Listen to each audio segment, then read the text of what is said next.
बिस्मिल्लाहिर्रहमानिर्रहीम। कुछ दोस्त कहते हैं कि जी अजकल फ्लैक्स आ गई है तो फ्लैक्स के आने नाल जिहड़ा ना बोर्ड पेंटिंग का काम खत्म हो गया।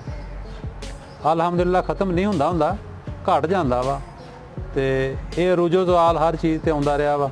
अज भी जिहड़े लोग शौक रखते हैं वो हत्थ दे काम नूं पसंद करते हैं तो असी भी अलहमदुलिल्लाह अजे तक जिहड़ा ना इनू कोशिश करी दी है कि फ्लैक्स जिहड़ी आ वो आरजी है, ये मुस्तकिल आ। मुस्तकिल तो मुराद है कि 10 साल कट जाता बोर्ड अज भी लिखिया।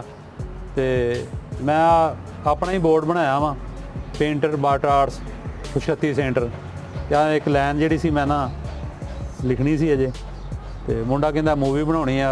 अफाक की फरमाइश हुंदी है कि कोई ना कोई नवीं मूवी जिहड़ी है ना वो बनती रहनी चाहिए है तो मैं लिखांगा।